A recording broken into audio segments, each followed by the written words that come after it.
So with COVID-19, we've all been pushed to the brink. Our stress levels are higher than ever, and it just pushed all of us, like I said, to the brink. Today we have an amazing guest that's going to talk about how she overcome not just COVID-19 and having her children at home, but when her significant other fell ill and she had to pick up all the slack. We're going to talk about this and how it relates to overcoming the very dire situation that our country is in. All this and more coming up next.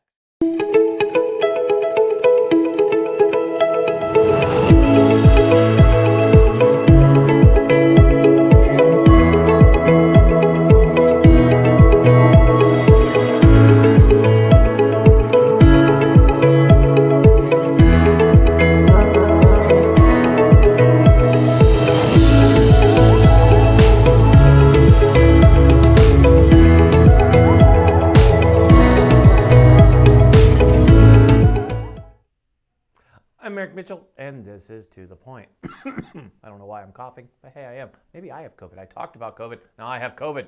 The hell.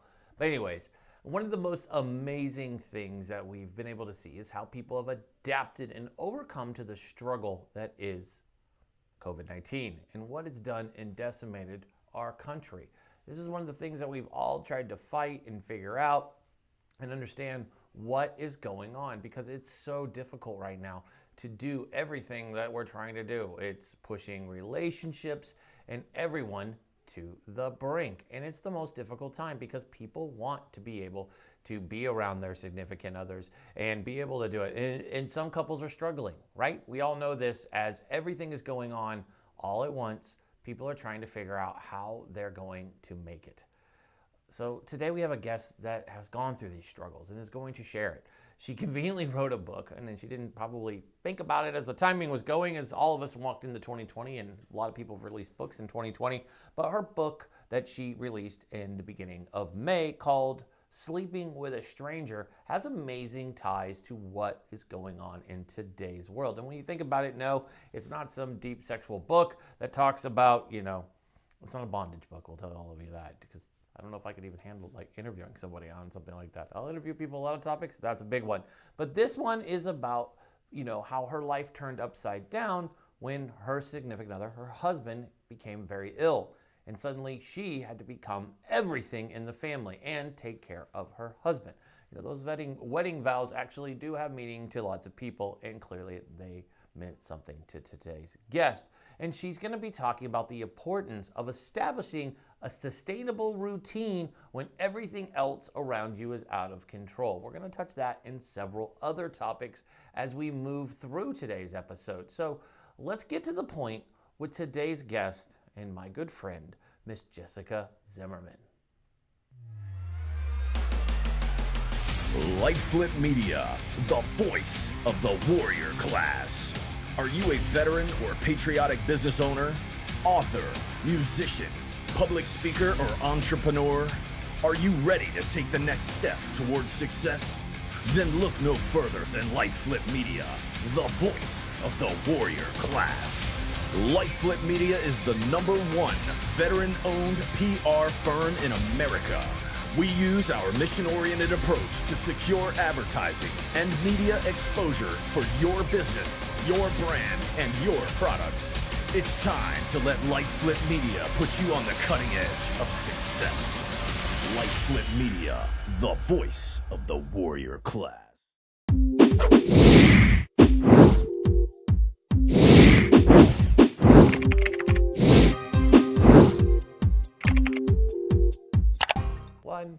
And welcome to the show, Jessica. How are you doing today?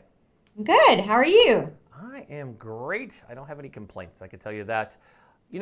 I had to laugh. Your book is awesome, but when you release a book in 2020, and obviously when you started down this process, you probably didn't go, 2020 is going to be great, but all of a sudden there's going to be a pandemic that's going to totally jump in front of my book. And in fact, you released your book probably in the heat of everything that is COVID-19, and obviously COVID's around.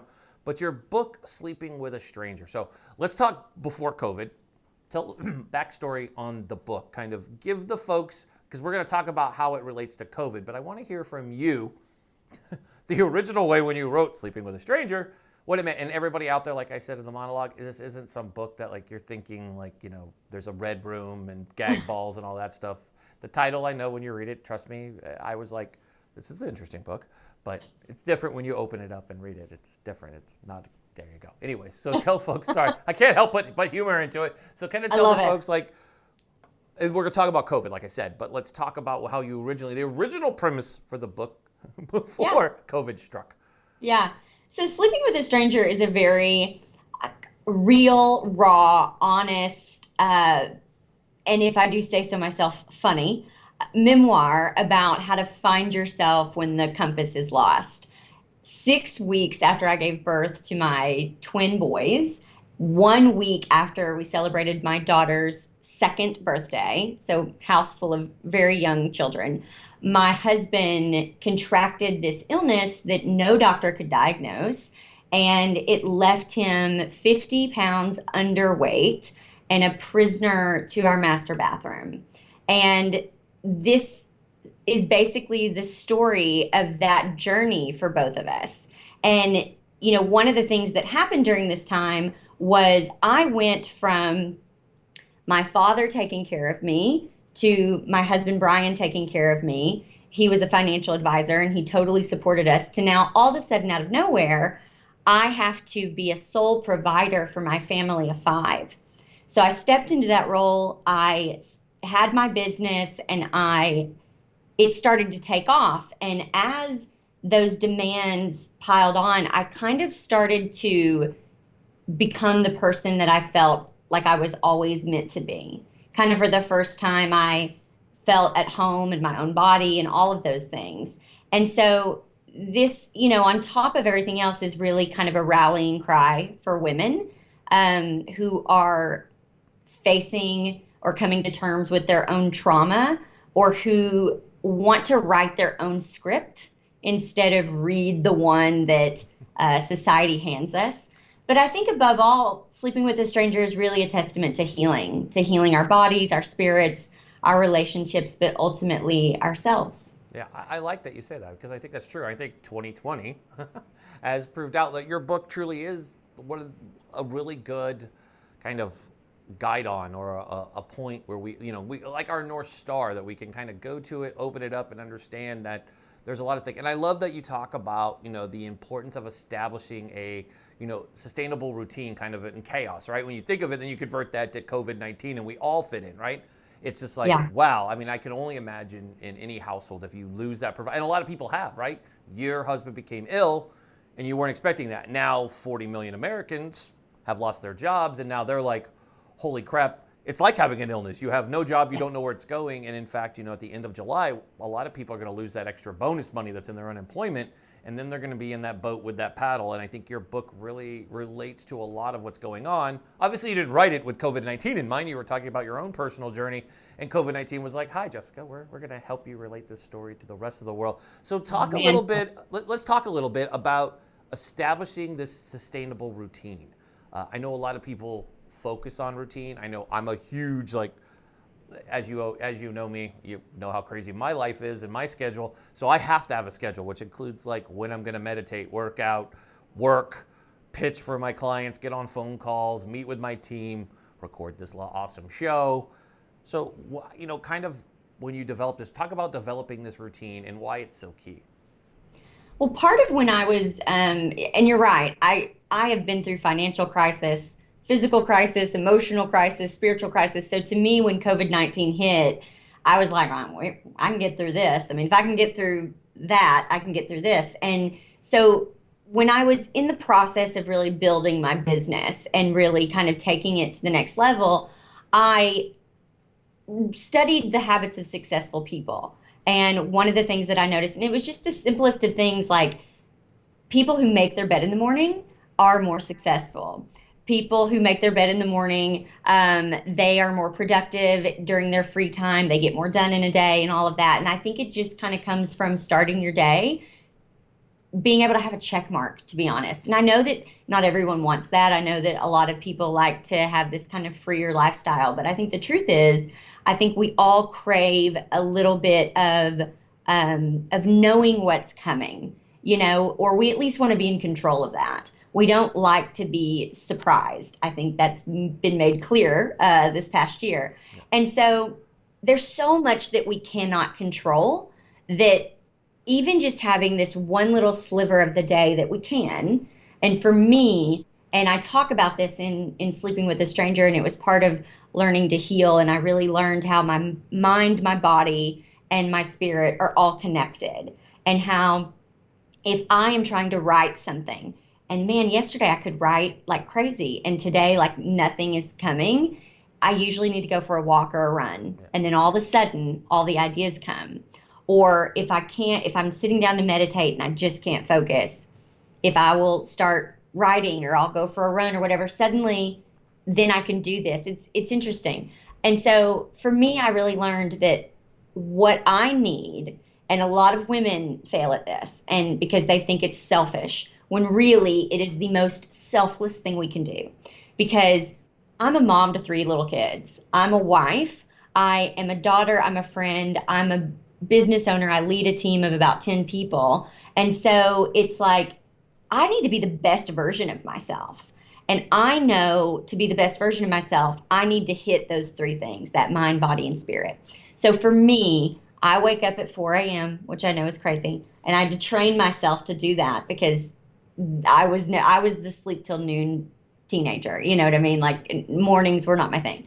And so I had to train myself to do that. But to wake up early, to have an hour to myself, to work out, to meditate. And for me, it's do a devotional. I understand that that's going to be different for everybody. But when I kind of hit those 3 things, that mind, body, spirit, I'm good. And honestly, I feel like if I don't do anything else that day, I've accomplished the most important thing. And now I feel filled up and adequate to, be the best for my family and those around me. And it's a way to honestly kind of go into a day encouraging almost that purposeful passivity.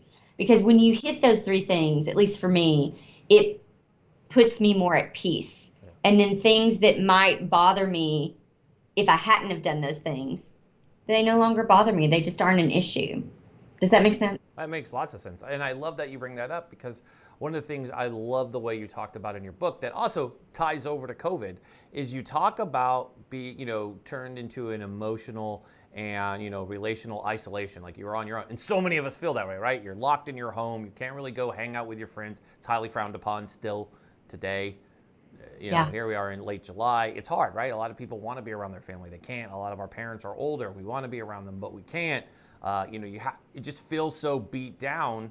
And, and you did this before dealing with your husband's illness, and now everybody in America is kind of in the same boat, like crap.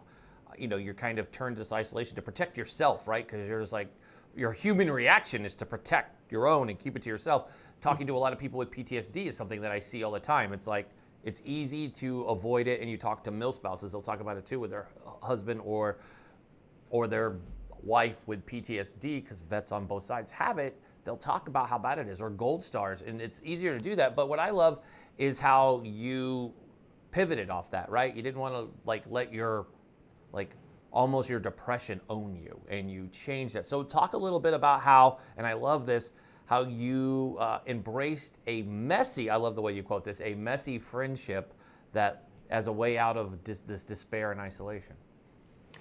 So for me, going through all of this with my husband, it was something that anytime that I was asked about it and I gave an answer, I honestly I just wanted people to be like, I'm so sorry you're going through that. But what I got was everybody wanted to be an expert. Everybody wanted to give me their opinion, or to say, oh, well, my uncle had blah, blah, blah. And I just thought, that's just not what we do. Like, we don't need to be experts. We just need someone to hold space with us. And I felt like no one was doing that with me. Like, no one was holding space for me. And so it was just easier for me. I got my feelings hurt a lot less if I just kept to myself. And what that ended up doing was I woke up in the middle of the night one night and I felt like I was having a heart attack, went to the emergency room, and the doctor basically said that I was colonized with stress, And he said, I can write you a prescription or you can start seeing a therapist. And I said, you mean to tell me that I can go see a therapist every week and my insurance will pay for it? And he was like, yep. And so I was like, sign me up for that, because I think it's actually really fascinating to educate yourself about yourself. And one of the things that he kind of said to me off the bat was that isolation is really a form of protection. It's like you've got the walls up and you're not letting people, literally, you're isolated in your house, you have walls up, people can't get in. And so then you don't have to explain yourself. You don't have to really be accountable to anyone. You can kind of believe your own BS. And so I had a friend who I'd been friends with my whole life, and we would talk every now and then, but he said you need to find one person who you can kind of reconnect with. And so I did, and we just, we just started talking, and now we literally talk every single day. And it is easier. I mean, there are some times that I'm like, oh, I just want to watch something for a second and not pick up the phone. But every time I get off of a phone call, I feel better. I feel rejuvenated. I feel human. I feel connection. And I think at the end of the day, we all crave connection, but we have to be willing to put ourselves out there and do it. Absolutely, that's true. I mean, everybody wants connection. It's hard, but we've become more of a connected people through this unfortunate COVID-19 has kind of made us all connected virtually or by camera, or I mean, more people are doing video. But you're right about the expert. I love you touching on that, because there are so many experts online that, like, I don't know why when somebody says they're dealing with something, everybody's got to like one up them. Like, oh, Yes. my uncle twice removed from my nephew, he had, You're like, dude, I was talking about me, but thanks for making it about you. Like, I wasn't looking for a competition. This isn't disease competition to see who's. I don't understand that when people talk about that. I get when somebody passes, that's different. When they're like, oh, I went through that because we provided that. But you talk about like people giving prescriptions, and I want to talk about this because that's a concern that a lot of people have turned to get through depression during this tough time. And I'm watching on HBO The Golden State Killer, which I know has nothing to do with your book, but it was actually based on a book by Michelle McNamara, who was Patton Oswalt's wife. She unfortunately passed because she had an accidental overdose, because she became so consumed with finding out who the Golden State Killer was, and amazingly she did. I don't want to spoil it for people watching on HBO, but come on, you just have to Google that stuff and you'll figure it out. But it's just concerning, right? So what's your thoughts on keeping yourself right in the head without having to turn to prescription, fix yourself I don't think you should fix yourself at a pharmacy. I agree with talking to people, having a mentor, somebody you can lean on. We all have those people. I have a stable of folks that I talk to. Even in my time, I still find time to have that daily connection with somebody who I can ping an idea off of them or my crazy thought and have it like streamlined, or just what I'm going through. If I'm having a bad day, it's good to have those people who you don't lash out at everyone else. Like you have your people who you almost, I don't want to say be a punching bag, which I think that's important, but you know what I mean? Like somebody who's there to kind of take it that's not in my house, because I don't want my wife to have to deal with it. I mean, she already has to deal with everything else with being in a marriage. We've been married 16 years, so you know what I'm talking about. And having kids, I mean, and just being married in general isn't always, everybody thinks, I know on TV it looks like it's a paradise, but sometimes it's not. So, I mean, so what are you doing so how people can like seek, body and soul wellness without having to be so like, I'm going to go get a pill and it's going to make me feel better? Because that's just like a false positive to me. Well, we live in a very instant gratification world. I mean, we now can buy something and it can be here overnight.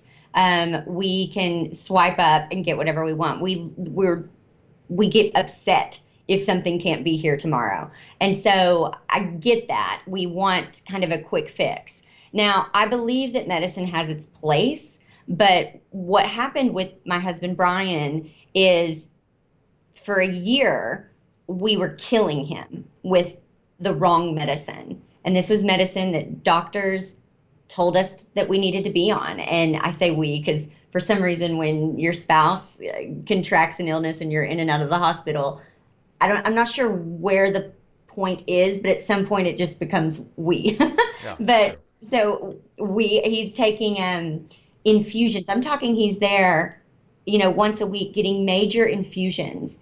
And to find out, I don't want to like totally spoil it, but he didn't need any of it. And we basically were killing him for a year. And I mean, Eric, if we didn't have insurance, it would have cost us 40 grand a month for the medicine that we were putting in him, that we were paying for. And so after his physical illness was healed, then he comes to a point where your brain catches up and goes, oh my gosh, I was a financial advisor for a decade. Now I'm not. I kind of lost the whole first year of my son's lives, can never get that back. And now my life isn't at all what I thought it would be. And what do I do? And so he goes now through the mental illness of that. And I think a lot of people, are kind of dealing with that now. And I think one of the biggest things that I believe, and that's why I think therapy is so important, or a friend or whatever, is we have to really be honest and say out loud, or at least acknowledge to ourselves what is bothering us. And I think what we do instead is we get distracted. So some people get distracted with alcohol because that can numb you from thinking about it. Some people get distracted by just constantly consuming. Every time they're in the car, listen to the radio. Every time there's a free moment, they get their phone. They'll watch TV until they fall asleep. The first thing they do in the morning when they wake up is turn on Sirius XM or whatever it is. And if you don't have time to hear yourself or to work through and really kind of acknowledge what's going on. I mean, just to give you an example, last week, and I know that it's just a dog, but this was our dog of 15 years passed away. This is the dog who laid with me on bed rest with my twin boys and who checked on me every night when Brian was sick. And the first thing I wanted to do was go like have a drink after she was gone. And I thought, no, I'm going to feel this. Like I need to feel it, and I need to acknowledge it and face it. And it's going to be hard, but I'm going to get through this so much quicker if I just am brave enough to sit with the pain. Because I believe that we cannot experience true joy until we're brave enough to walk through pain. I love that. I totally agree with you. People who numb everything and don't want to face it. I mean, we've also lost a dog that was extremely close to us. He suddenly came down with cancer, and it was just heartbreaking. I mean, especially with your kids, and then you deal with it, and then unfortunately what they don't tell you as a pet owner is you sometimes have to be at the vet when you go through this horrible moment. You're like, man, I don't want to be part of this. I'm like taking your pain away, but at the same time, it's like extreme heartache, and you want to go numb it. And I think we all kind of go through that with, I mean, I've had loss in my life, not just on the military side, but family when I was younger. I haven't really talked about it. I usually don't talk about it, but when I was younger, my mother, we lost one of my twin brothers. He wasn't my twin, he was my younger brother's twin, but he suddenly passed away. Like literally, I got dropped off at school and got taken back to the hospital same day. Literally in a period of like 3 hours, he was gone. And you don't really, like, loss hits you in a certain way where you either talk about it or you embrace it. Obviously, I embraced it differently because I was like 17. I wasn't 19. I was not 19 in high school, I promise. I was like 16, 17. I wasn't driving, so I was young. I was like 15 and a half maybe then. But I just remember that, and I didn't have alcohol to hide behind, but I think that's where it really teaches you how to rip that Band-Aid off and just embrace that. But let's kind of turn something positive here. I don't want to turn this into everybody like, and plus we still want to make people read the book. So we keep talking about go read the book. So before we keep going, let's make sure we're plugging this because this is a book. We got to get people reading it. So Sleeping with a Stranger, you could get it anywhere where they sell books, Amazon, Barnes and Noble. You could check that out. So go out and do that. And if you're watching, just know we're going to drop it in the link while you're watching. So you'll know that you can just go grab it right there and make sure you get it and then do a review, because that's what you do for people who write books, and you get to actually interview them. So that's what you do. But let's talk about the good side, which I loved about your book, is it showed a real story behind you starting a business, which I think is so cool because it does spin right back over into COVID-19 with so many people losing their standard job, their 9 to 5, going into an office. They either have to create a new business, become an entrepreneur, or have that side hustle that Gary Vee talks about. You were able to do that, right? Because here's your husband is down for the count with this illness that you're just, obviously doing your wifely job and like trying to take care of, it's your best friend. That's how I look at my wife. So I would hopefully you look at your husband the same way. It's good that you said yes, because that'd be weird if you're on camera. Like, no, I don't. I actually hate the dude. It'd be weird. Like, like, sorry, but I think it's key that people remember that you also built a business at the same time, and now so many people are in the same boat. So let's talk a little bit about that journey where you were like, I'm going to go build a successful business during a very hard time in my life, and it's actually turned out to be great for you. So let's talk a little bit about that, because I think that's key. A lot of people are probably now sitting up in their chairs if they're like, okay, I got the counseling part of this. Okay, Yeah. the meat and potatoes. Okay, God, they got all Oprah-y on us, and now I'm No. here at the meat and potatoes of this. So let's talk about it. Like building your own business, you did that. What's the Yeah, journey and there? just to rewind for 2 seconds. So I also lost my sister when I was young. We were in a car accident. She died. I survived. And so from that day on, I knew how precious life was. And people would always say, like, oh, tomorrow isn't promised. And I really knew that to my core. So I was always motivated by time. So my whole life, I wanted to own my own business. I didn't know what that looked like. I didn't care what that was. I would have sold knives for a living. I almost did. But I finally got an opportunity to buy an existing wedding rental business. And so I was like, great. I can own my own business. Sign me up. I buy it, and I didn't know a thing about how to run a business. I mean, for 4 years, I just failed. I worked 16 hours a day and didn't bring home a penny. Then Brian gets sick. And it's like, okay, so now I really like have to, like, I can't just say like I'm a business owner, like it's cute. The way like an heiress has a hobby or something. Like I can't, I actually have to make this a capital B business, or I have to shut it down and go get a 9 to 5 working for someone else, which to me, that is the worst option possible. Like you might as well just end it for me now.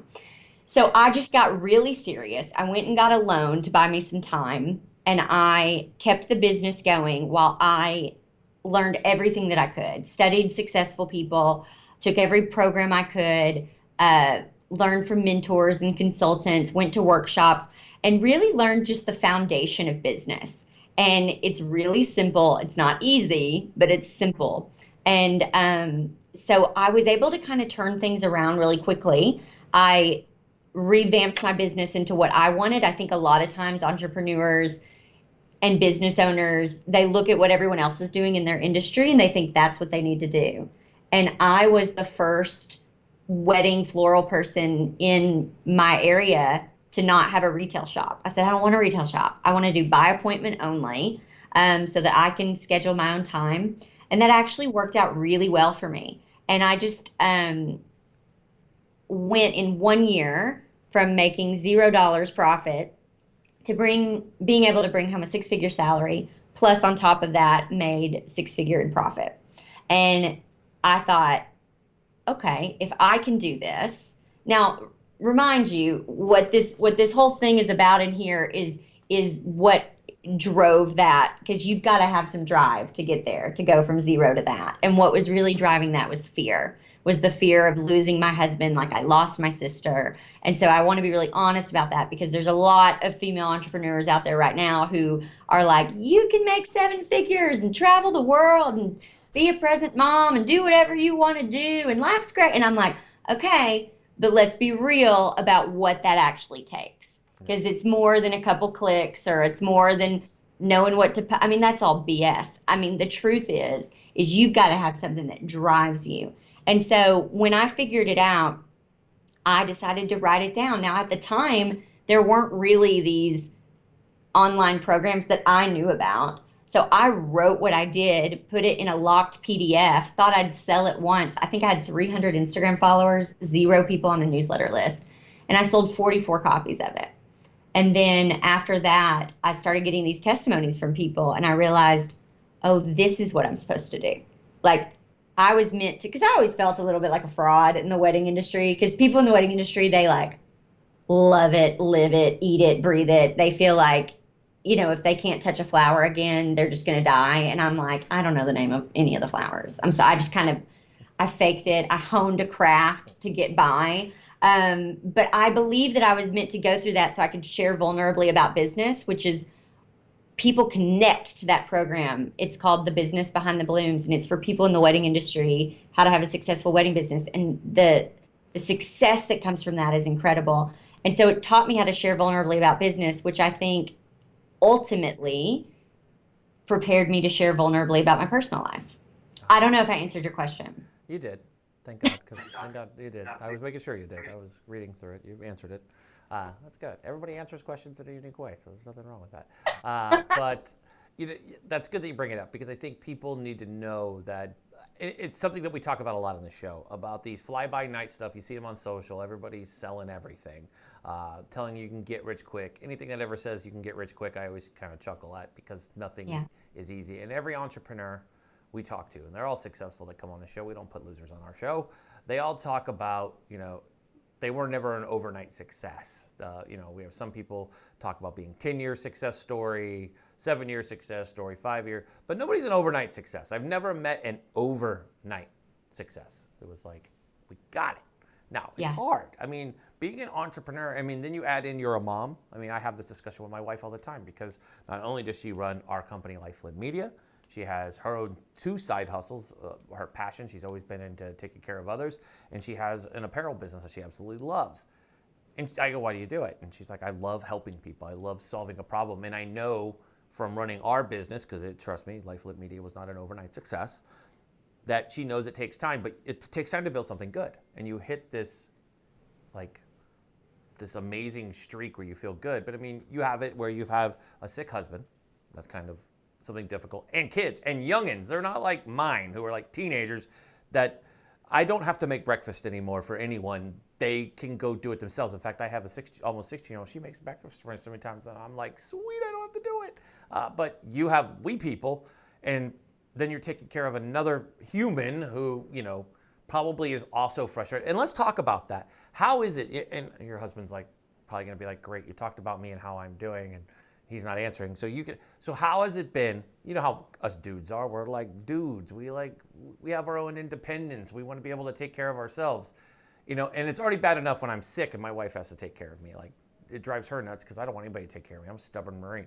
How has your husband kind of dealt with that, with being, I don't want to say helpless, because I hate that word. It's not like he controlled catching, right. It's not like he was like, you know what, Jessica, I really want to come down with something where you're going to have to deal with my poop too. I'm your problem, and you don't. Yeah. So how has he dealt with that? How has that been for you two? If you don't mind sharing, how long have you been married? 15 years. Okay, so you're close to us. So obviously you've done some time on this. So how has that been? For the two of you, obviously, it's got to be hard. I can only imagine. So how has that been for him as a guy? Let's talk about men for a second here. Yeah. Let's talk a little bit about that. Well, first of all, we live in the South, okay? And so there are these kind of traditional roles that we were brought up with. And I talk about it in Sleeping with a Stranger. I say that it's a script. I said, we're all kind of given these scripts when we're born that says this is how you should behave and this is what's expected of you. Well, what was expected of Brian was to get a degree, get a master's degree, get a really good job with a suit and tie and a desk, and make money and provide for your family. So to have spent that money on a bachelor's degree, a master's degree, and then the Series 7 and everything that comes with that, and then to get fired because of an illness that you didn't ask for is, it's as just cuts you down as a man. Yeah. It just you don't feel like a man. And he felt worthless. He felt, but he also at the time didn't have that's what was so weird to me, because Brian was such a go-getter. And this is when there's that stranger part, is it's like who he was no longer there. And I wanted to mourn that loss, but his body was still walking around, which made me mad, because I'm like, if you're still here, I'm going to need you to be who you were. And then I had to recognize that I was not who I was anymore. I had become someone new. So it really takes an effort to go, we are two different people now. So are we going to choose to stay together and to support these new people? Or are we going to go our separate ways? And let me tell you, there's a chapter in the book that's hard to hear. Yeah. But I mean, there was some Googling of Arkansas divorce attorneys and stuff like that. And, and it's like, well, why? What's my answer going to be? Because it got hard? Because it got too hard? But I mean, to answer your question, I think that my husband is the bravest human being on the planet. I mean, I don't know any other man on the planet whose wife would come to him and say, so you know that thing we went through? I think I need to write about it. And he said to me, if you do, you need to write everything because there are other people out there struggling with this. And if you don't show the darkest parts of this, they're going to go, oh, well, they didn't have it as bad as I did. Because he would try to find anything and everything about how he was feeling, what he was going through. And it was never, it was a little bit, but never the whole thing. Yeah. And I was like, well, I'm brave enough to write it if I have your blessing. And I did. So I think we've now just kind of learned to authentically kind of be in these new roles. But it's been tough, but we're getting there. I can imagine. I mean, it's got to be hard. Plus, you live in the South, and you guys already have your Southern ways, as it already is. And, and being like, a husband is a role most of us as husbands take very serious. And to suddenly not be able to take care of your family the way that you were, having that shell of what you were, it's hard. I mean, and I know a lot of people, not the same, but they're struck with PTSD or something like that. I know it makes them, they're not the person they were when they left to go to war and come back. And I think that's why your book resonates with so many people, because it's a dual journey, right? And it does take a lot, not just for you, but for your husband to have the courage to be written about, right? And probably a non-flattering manner at all, where you're like, oh, wow, thanks for making me look really weak. But I mean, and you talk about it, and I think that's something a lot of marriages go through. I know, Googling for divorce attorneys is something a lot of us have probably been through in our darkest hours, but you get that realization. Those of us who've lasted in long-term marriages, I think one of the big takeaways is like, you got, are you really going to quit on this? Like, this is what's going to break you? Not some other dumb stuff that should have. No, I mean, and I feel you also where, I know this is weird, I'm cliche, like I'm going to say, well, compare it to something, but I know what you're talking about watching somebody lose that shell of who they were. My father-in-law, who passed, he had stage 4 cancer, and he went from this I have goosebumps talking about it because the man's like a mentor to me, just amazing personality that cancer just literally took away, like that, right? And it was just so so that's why I relate when you're talking about. I think for me, it's more relating. Like I totally know that feeling of like, dude, that's a person. Like he'd walk and you'd be like, there's Big Bruce. He looked like Mr. Incredible, but now he's just like the shell, right? It's like, you're like, dude, you're not the same dude. Like this is, it's like you're like heartbroken and you want to fix it, right? Because we're all like, your personality and I are a lot alike. It's like, I want to go fix it. How do I fix you? And it's hard when you can't. Medicine makes it difficult that we're not doctors, nor do we know everything, but we want to fix it. So I think that's why I love the way your book is, and I highly encourage people to go out, grab this book and read it, and you'll find it'll relate to your life in each challenge, because if you kind of compare COVID-19 to what Jessica writes about, we've all kind of been there. Just insert your name there, kind of insert a different challenge, whether it's a disease or, 40 million Americans without work.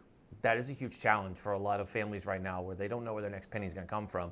And you have to stay together. You just have to.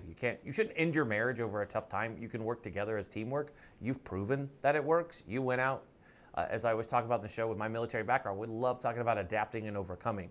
And you, again, are another guest that we've had on our show that just embraces that in their own way. It's like, nope, I'm going to pick up the ball and take off with it. I got you.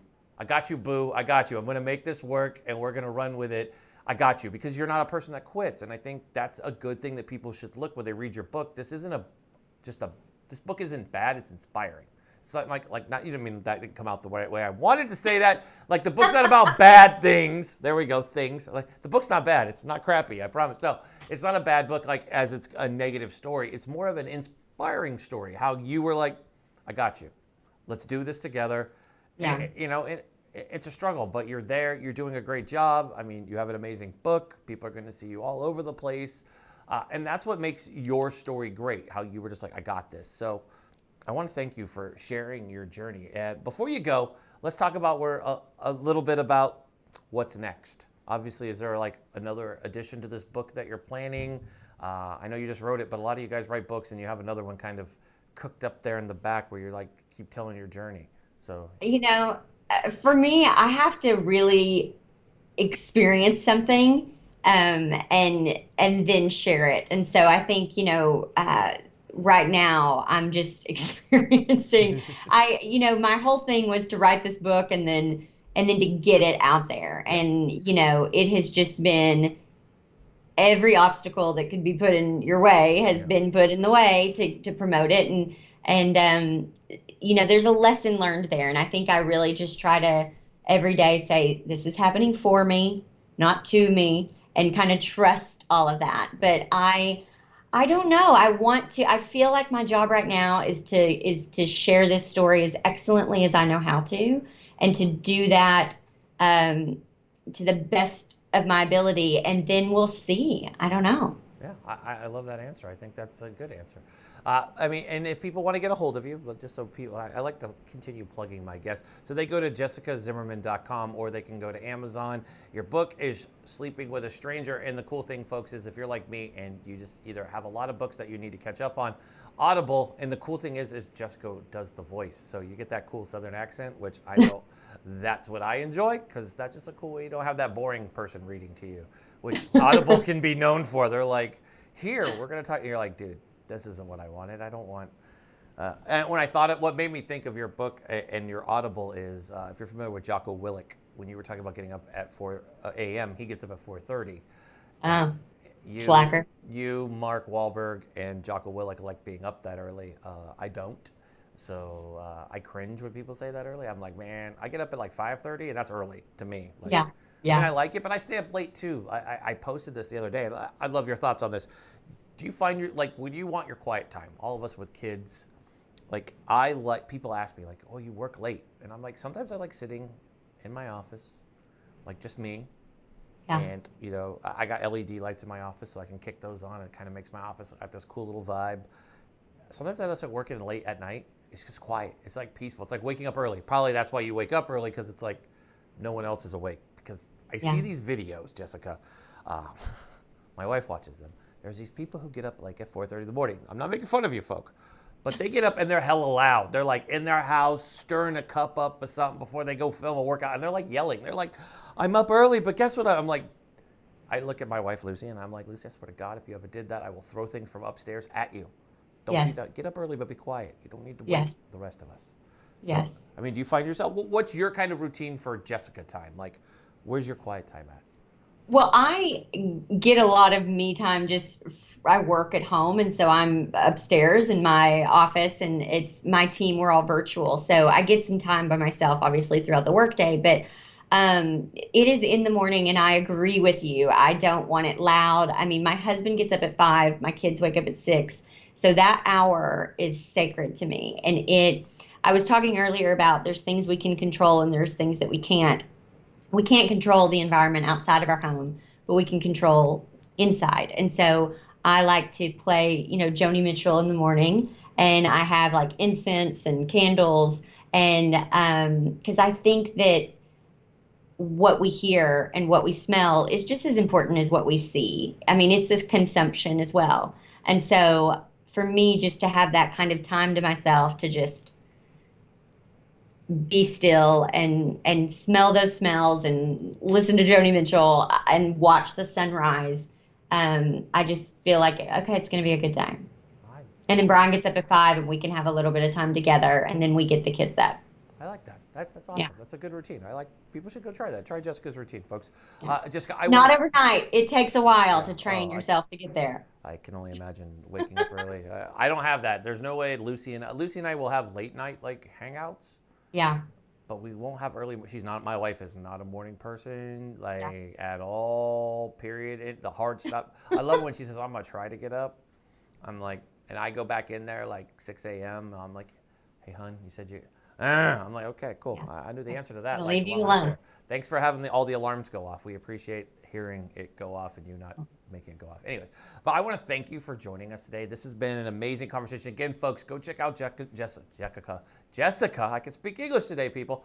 Jessica's book. You can find it anywhere where you buy books. So that means Amazon. If you Barnes & Nobles has a website, go check that out. Or they can get it on your website too, right? You have links on jessicazimmerman.com. JessicaZimmerman.com. And Audible. You can go to Audible, grab it there. So you have no excuse. You can put Jessica in your ears. You can read all those amazing things. So, and I'm going to work on a deal, folks. I'm going to get a copy signed by Jessica, and we'll give it away at a randomly selected person after this episode airs. So we'll figure that one out, but make sure you're liking. Everybody who likes and shares this gets entered in if you want Jessica's book signed. I'll take care of that for you. But I want to thank you for joining us today. It's been a great conversation. And folks, we will be back right after this message.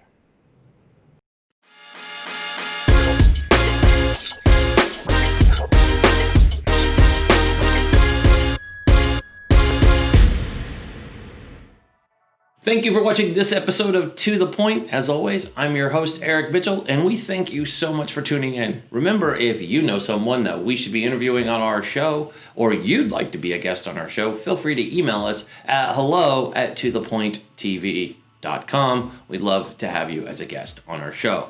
Please go ahead and feel free to follow us on Twitter at To The Point TV. We'd love to see you on Twitter. Also, make sure to follow us on Instagram. We're huge fans of Instagram here at To The Point. So give us a follow at To The Point and a like and a share so you can see the guests that are coming up on IG. And that is at To The Point TV. It's not .com. It's just at To The Point TV. So confusing with all these names taken. And also, if you're watching this on YouTube, you know what we're going to get ready to go. But before you do that, if you're a fan of Facebook and you spend a lot of time on there, go give our Facebook page a like and a follow and share it with your friends. And keep in mind, if you can't get to your YouTube, you can always watch us live at 9 a.m. Pacific, 12 p.m. Eastern weekdays. We appreciate to see you there. And as always, my favorite peeps, you're here on the YouTube, and we love you here on YouTube. So make sure that you drop in and you can see every episode and never miss an episode, right? Because if you smash that subscribe button, give it a like, and flick that bell, you flick that bell, you get notified before everyone else when we drop the latest episode or subscription. And as a reminder, all of our segments and shows go live weekdays at 9 a.m. Pacific, 12 p.m. Eastern. So you will be the first to catch them, and you don't want to miss them. Go check out our library. They are broken down by hashtags, so you will never miss an episode. On behalf of our entire team here at To The Point, we want to thank you for tuning in, because if it wasn't for viewers like you, we wouldn't have a show. So thank you guys so much for tuning in. As always, I'm your host, Eric Mitchell. Be safe, be strong, be smart, and God bless America.